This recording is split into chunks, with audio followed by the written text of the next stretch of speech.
3, 2, 1. Hi guys, Colesy, I'm back. Hello, did you miss me? Did you miss me? I went away for a little while. I have been a little bit absent from my YouTube channel for a couple weeks, and that is because I had a baby. Well, my partner had a baby. I was there. I didn't have the baby. That's a physical impossibility of mine, being a male. So I've been away for a little bit, taking some time to get used to the new routine of things, being a dad of a small baby. So it's been a couple of weeks. He's now what is he, 12 days old. Apparently 12 days is as much time as I needed before I came back into the office and started recording videos again, so that's fun. So I figured we'd do a little bit of I guess like a story time, and I would go through and explain it, because it was an eventful event. It's a big thing in my life that happened, right? We had a baby, and it's exciting, and I'm very pleased with it, and everything is good, thankfully. It was certainly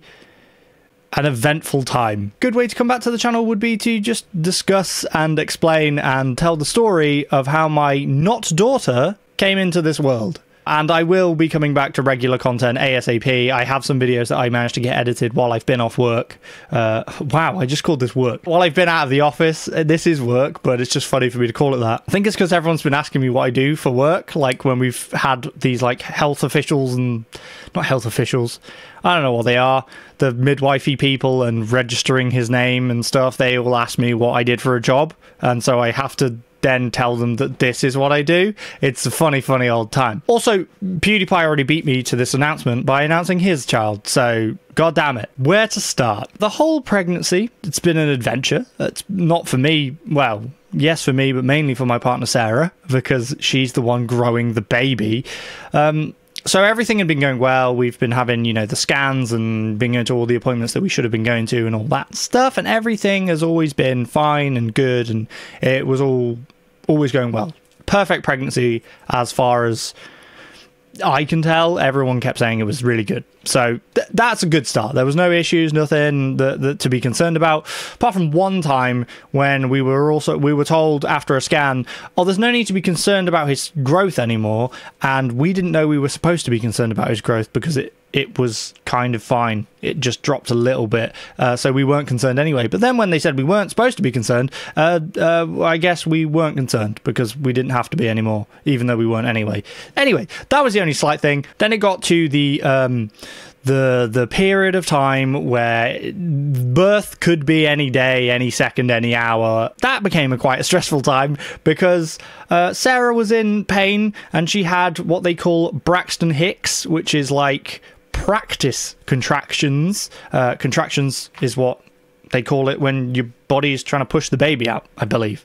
I'm not a doctor, surprisingly. So she'd had these, like, contractions, pain, discomfort stuff for a while. But obviously every time they happened or they got worse, we were like, what? Is this time? Do we ring the hospital now? And we made a couple of trips to the hospital thinking maybe it was the time, and it turned out it was not the time yet. We did have a couple practice runs to the hospital, and they just sort of do a checkup and examine to see if it is actually labour. It wasn't in any of those cases, so we unfortunately had to go back home both those times, and it was a bit of a waste, but yeah, these things happen. Better to be safe than sorry, isn't it? Like, we don't want to accidentally have the baby at home. Boy, do we not want to accidentally have a baby at home with no medical professionals there. On to the evening of official labour, it's happening, go time. We were in bed asleep. It was 2 in the morning, and Sarah was having contractions again, but we were kind of used to them happening now, but they did seem very, very painful at this time. So I was woken up by her being in pain next to me, and what they say is you're supposed to ring the hospital when, I think, again, not a doctor, don't take this as medical advice. Speak to your own midwife doctory people if you're going through this. But what we were thinking is we were looking for 2 signs. One, either her water's breaking, which is when the water comes out. Water, it's not, I don't know what it is. It's like fluid, but they call it your water's breaking. So that would be a good sign that it, you know, labour was genuinely happening. Or 2, the contractions were coming every 5-6 minutes apart, and they were very painful. No waters had broken, but these contractions were coming every sort of 5 minutes, and they seemed to be incredibly painful. So I made the decision that we were going to ring the hospital, and they were probably going to tell us to come in, because like I said, we'd had like 2 practice runs of this before, and both times we said she's in pain, you know, and they tell us to come in because they want to check you anyway, even if it's not labour. But yeah, so I left Sarah to ring the hospital while I ran downstairs to get my shoes on and like be ready to go get the car keys and that stuff. I'm pretty sure the car was already packed and loaded with like bags and car seat and all the stuff we needed like for the hospital. We were ready to go at any point. So I left her with the phone. I run downstairs, get my shoes on. I get one shoe on, and then I hear Sarah screaming me from upstairs. So I'm like, oh God, quickly. So I run upstairs with one shoe, like hobble, like really wobbly because I've got one shoe on. Get up there and she's in pain, and she passes me the phone. She's like, you need to tell them numbers and things. So I take the phone off her and I speak to the lovely lady on the end, the midwife, and she's asking me for like numbers from like our booklet thing that we've got for the pregnancy and baby and stuff. I give her all those that she needs. She asked me a few questions. She's like, can you get her here quickly? Which I think is a strange question to ask, because obviously I'm going to try and get there quickly anyway. Do you have a way to get her here quickly? The only answer I had was, I can drive. I don't know what she expected from me, but my answer was, I can drive. I'll get there as quick as I can. And she's like, yeah, no, you know, just be careful and, you know, sensible and all that stuff. And I'm like, yeah. I was trying to keep quite calm at this point, handle the situation. We're in the situation, you got to deal with it, kind of thing. She also asked me on the phone, she's like, oh, does she need to push? And I said, Sarah, do you feel like you need to push? And she said no. And so I went, no, she says she doesn't need to push, she's just in a lot of pain. And they went, okay, good, just, you know, get here. So I was like, okay. So we get sorted, we get in the car, and we head towards the hospital. We start heading to the hospital, which is about an hour-ish away. When I say an hour-ish, I mean an hour-ish at the speed limit, and with possible traffic, I guess, like normal during the day. It was like 2-3 a.m. So there was no traffic. It was very, very quiet on the roads, and having a screaming pregnant woman in absolute agony next to you will make you drive... What's the word that won't get me in trouble here? Make you drive to the best of your abilities. You should never exceed the speed limit. It's a safety thing. You know, it's dangerous. I think I made that drive in 30 minutes. Don't come after me, police. I don't know who's going to come after me. I drove exceptionally well, if I may say so myself, but I have never driven like that in my life. Part of the reason is obviously Sarah's in pain, I want to get to the hospital. Baby needs to be born in a hospital, not in my car. Not because I don't want my car to get disgusting. I don't care about that. We are not prepared to deal with the birth in a car. Neither of us being medical professionals or having any knowledge of how to birth a child or help birth a child, I guess. We get about halfway there, and this is where some of the faster driving, completely up to the speed limit and not above, of course, happens. Halfway there, Sarah turns to me and she's like, I feel like I need to push. And I'm like, don't push. I know. I said to her, I know you can't help it. I know it's your body just going to do it. Please just try not to do it, because we need to get to the hospital. That's where the people are that know how to do this. She continues being in more pain and more, I need to push, I can feel something, it feels weird. And I'm like, just hold it in, we're nearly there. As we get about 5 minutes away, I don't grab my phone, I have to reach into the passenger footwell where Sarah has dropped her phone, and I have to get her phone because it has the hospital number in it. While driving, completely safely, of course. Obviously, I pulled over to do this. Clearly, that's what I did. I got the phone, and and I rang the hospital. Again, I wasn't driving while doing this, Mr. Policeman. Of course I wasn't. I rang the hospital, and I said, hello, I'm bringing Sarah in. And they were like, yeah. And I was like, right, we're 5 minutes away. You're going to need to be outside with a wheelchair. She's not going to be able to walk into the building. and she feels like she needs to push, you need to be there. We're 5 minutes away. And they're like, dude, they didn't say dude. They're very professional. They didn't say dude. In my head, they went, dude, we're ready. But they were like, yeah, okay, we'll be there. So again, the completely legal speed limit driving continues, and we get to the hospital. I turn the corner and I pull into the ambulance drop-off where there are 5 people, 5 midwives, trainee midwives, and all these medical professionals, amazing people, waiting there with a wheelchair. So I pull in and they open the door and they help Sarah out because she is in agony and it's difficult, but they were immediately lovely and helpful. Got her out into the wheelchair. They said to me, we will meet you upstairs. And I'm like, okay, I will just park the car because I don't want to leave it in the ambulance thing in case an ambulance actually comes. I'm not that much. I felt the need to park it correctly. So I did park my car. I took 2 breaths, exactly 2 breaths. I remember it very, very vividly. I parked the car. I went, and at that point I was like, right, that's enough breathing. I need to go inside. So I grab a bag, one of the bags that we brought to the hospital. I grab a bag and run inside, and I run up the stairs. Honestly, I don't remember much of this. I remember thinking as I was running to the building, I'm going to go up the stairs. I'm not going to go in the lift or the elevator. I'm going to go upstairs because that's quicker.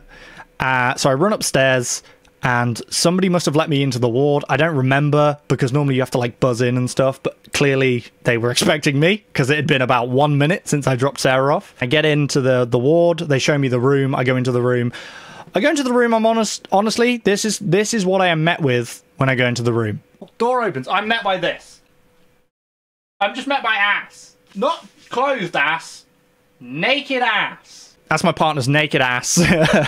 She is leaned against the bed, not on the bed, against the bed. There are 4 or 5 people around her. Birth is clearly in progress. I scooch past because I don't want to be in the way and I'm not going to help. I'm no help to these guys. So I just sit in the corner of the room because I guess I've done my bit, right? I've got her there. That's my bit. Now she needs to do the birthing bit. I'm sat in the corner. I'm still like adrenaline going. It's pumping.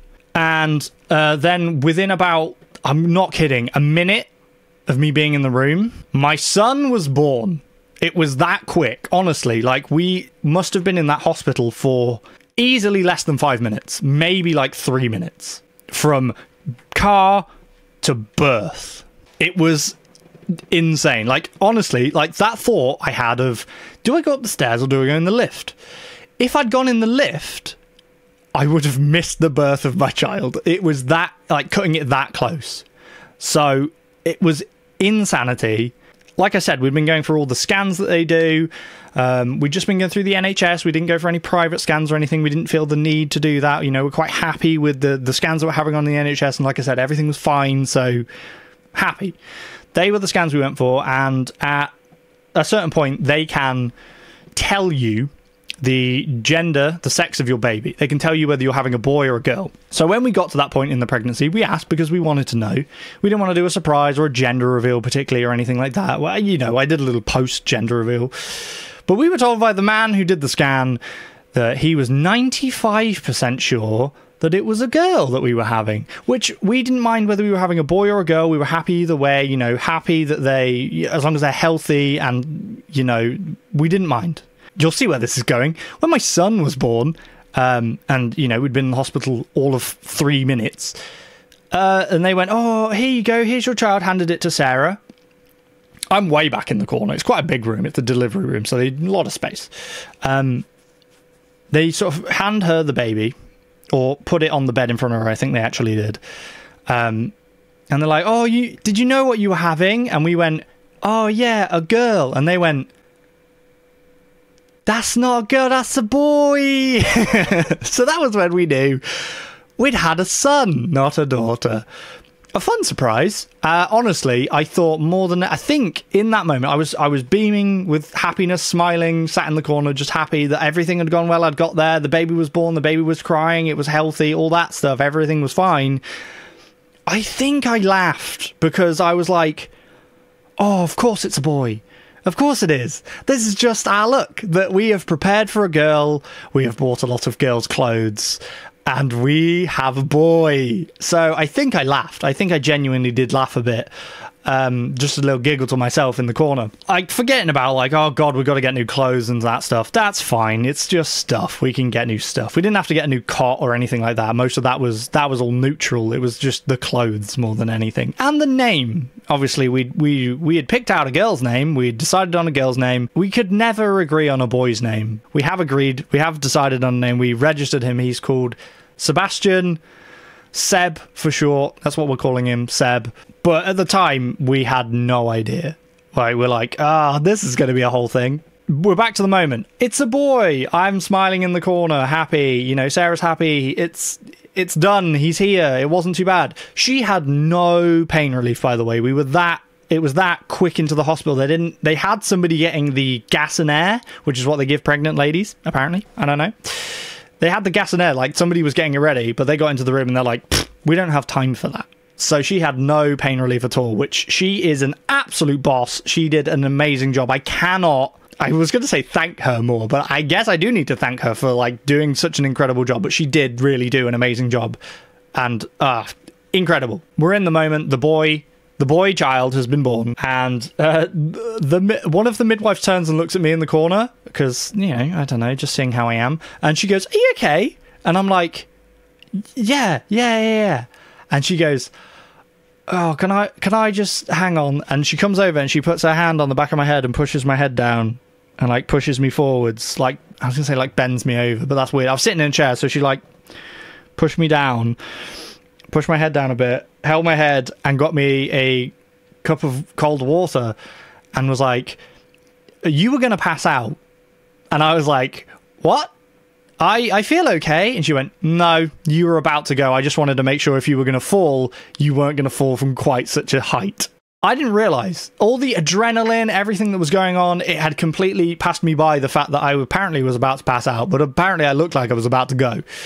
And then I was like, "Oh, I feel okay." And then I look at my hands and I'm like, "Oh, my hands are tingling. Oh, God." And she's like, yeah, you were about to go." I didn't pass out. I very nearly passed out, but I didn't. I sat there and recovered. Like, I was the one that needed to recover. Ugh. I sat in the corner, put my legs up. They were like, "Put your legs up on this chair and, you know, just sit back and just try not to move." I don't know. She was lovely. Like, the fact that there was enough of them. It wasn't as if like they left Sarah alone to deal with silly old me in the corner. No, go deal with Sarah, let me pass out for all I care. But there was like 6 people in the room, so one of them helped me. So I sat there for a bit. There was more goings on with Sarah. They had to try and get the placenta. Don't know what a placenta is, really. That hadn't come out. That's supposed to come out. It hadn't come out. So they were trying to get that out. A lot of blood. Just want to say there was a lot of blood. More blood. I think that's the most blood I've ever seen. I tried not to look at it because I thought, dude, if I'm already almost passing out, maybe looking at a lot of blood might really not help the situation. So it was out the corner of my eye. I could still see it. I could hear it. I could hear the blood hitting the floor.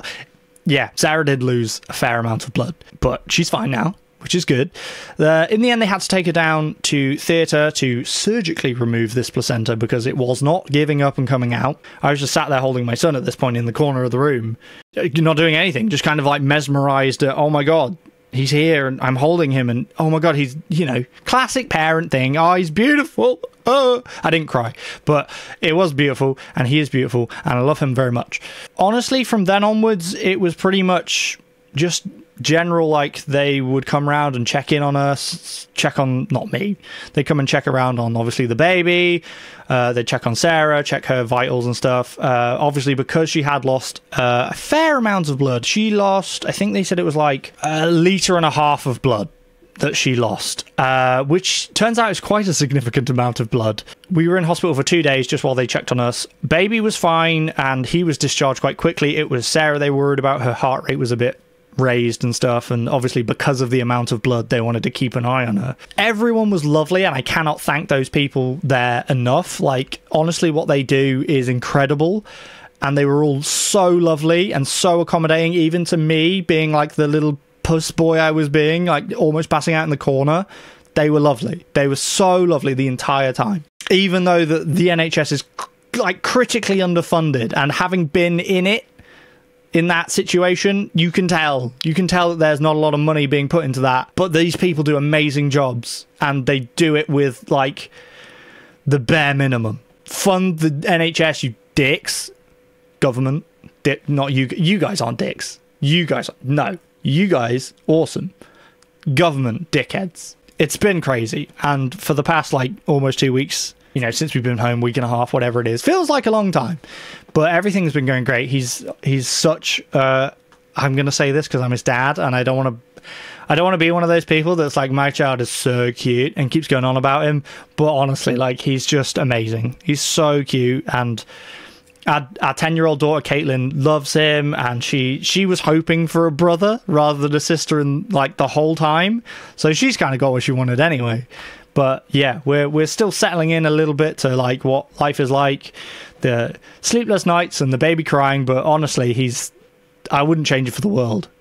Guys, that's where I've been. I'm kind of back now. I'm going to come into the office when I can find time to come into the office to get stuff done. Obviously, I'm still trying to support Sarah, so that I don't want to leave her entirely on her own, because sometimes he's a bit of a handful when he's crying and you're trying to figure out what's wrong with him.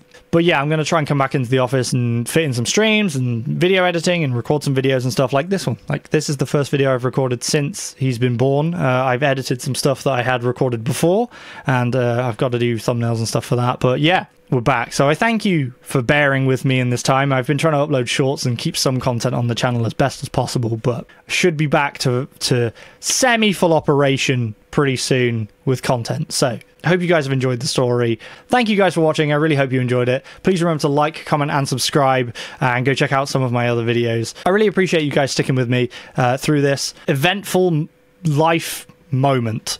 But yeah, thank you guys, and I'll catch you next time.